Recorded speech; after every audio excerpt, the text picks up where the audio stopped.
Good morning. I'm Harley Schlanger from the LaRouche Organization with your daily video update for June 25th, 2024.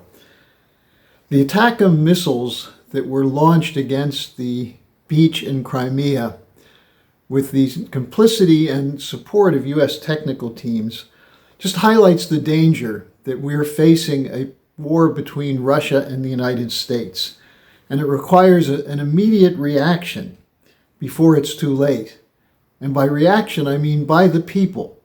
It's essential that the message get out that there should be negotiations on the Putin peace plan, as opposed to a continued so-called linear escalation to war, because that linear escalation at some point will become nonlinear and could develop into a nuclear war that would annihilate the human race.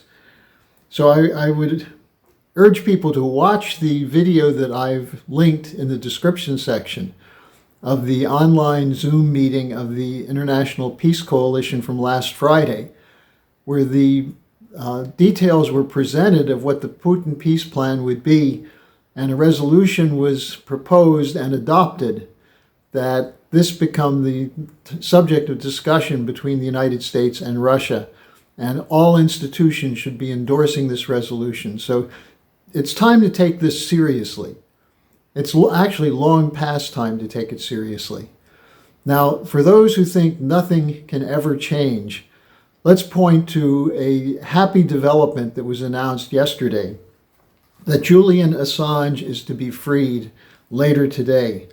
After 7 years holed up in the Ecuadorian embassy, 5 years in a London prison, Belmarsh, which is called the British Guantanamo, he's set to be freed today. He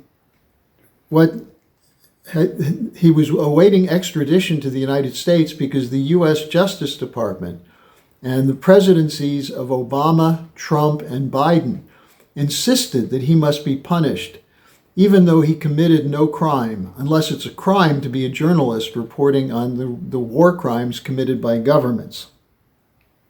There was a plea deal that he accepted with the U.S. Department of Justice. He pleads guilty to one count, a conspiracy to obtain and disclose national defense information. So later today, he'll appear in the Northern Mariana Islands. He'll be given a 62-month sentence, but it will be, it's concluded because of the time already served in prison, and he's expected to be set free and go back to his homeland, Australia. Now, what was his crime? It's called journalism. He published on his WikiLeaks website tens of thousands of documents and reports and cables from the U.S. government about the wars in Afghanistan and Iraq. He documented war crimes committed by the U.S. and NATO during the Bush and Obama presidencies. He was also accused of publishing hacked emails from the Democratic National Committee. He was accused of receiving these from Russia and using it as a major part of a destabilization of the 2016 presidential election. All of this has been disproven. It was a complete fraud, that the hacking of the emails was done as an inside job. And yet this was part of the story that was used against Trump and Putin in Russiagate. And they're still talking about it today as though it's true, even though it's been debunked and disproven over and over and over. So Assange was held accountable for a non-crime, publishing documents from the U.S. government which showed violations of international law by U.S. intelligence and military, which led to the deaths of hundreds of thousands. But the real criminals who committed these crimes have not been held to account. Where are the charges against George W. Bush, against Dick Cheney, against Donald Rumsfeld, the Obama National Security Team, which continued these policies? And what about those White House officials who refused a pardon to Assange, including Donald Trump? These officials are still complicit today in war crimes. The Biden administration is complicit in the war crimes being committed in Gaza by Israel, which, despite claiming they wish to see more humanitarian treatment of the Palestinians, the Biden administration continues to provide weapons to Netanyahu's army to kill and maim and destroy in Gaza. And that same administration, the Biden administration, is providing the weapons to Ukraine which were used to kill innocent civilians on a beach in Crimea yesterday. So the question that's posed by the Assange case is, why was he kept in prison? Why did they insist that he had to be extradited and stand trial? Well, it was to send a message to journalists, the mainstream media they worked for, and to all people, to keep your mouth shut and submit to the power of the state.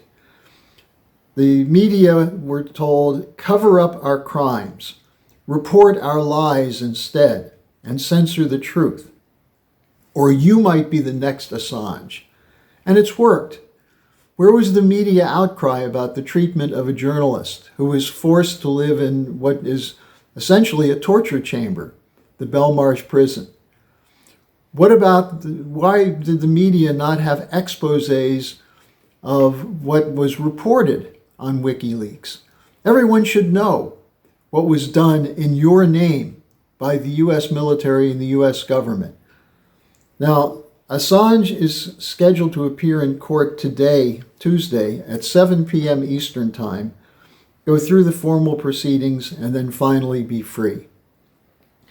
So today I want to salute Assange for his courage and his commitment to truth and putting a spotlight on the depraved criminality of the US-NATO war machine. Where are the Assanges today when this war machine is supporting a genocide in Gaza, when it's supporting a march toward an escalation in Ukraine, which has already cost hundreds of thousands of Ukrainian lives and will cost more? For what? Because the deep state wants to weaken Russia. Where are the journalists? Where are the public officials who call them to account? Well, that's why we have to do it. It's up to us. We have to commit ourselves to the fight that Assange waged for the truth. And there's no easy way to do that. You have to, first of all, make sure you know what's right, and then have the courage and the love of humanity to go out and take the risks to report it, to mobilize for it. There are elections all over the world coming up. Most of the candidates who are expected to win of the existing ruling parties are unpopular. If the voters actually expressed what they think, they'd all be voted out. There'd be no more Schulz government in Germany. Macron will be gone, and he may still be gone soon, with the vote coming up this weekend in France. The Biden-Trump election campaign, well, where is the honest commitment to resolving the crises which stem from an economic collapse and a desire to sustain an unfair, unjust global financial order which benefits the handful of wealthy at the expense of the majority of the population? These are the issues that should be discussed by the media. These are what politicians should be held to account for. And the Assange case tells us that it's only with a massive mobilization internationally that there can be justice and truth. And so we at the Schiller Institute are mobilizing through the International Peace Coalition to have these issues raised of what is required for a new security and a new economic development order.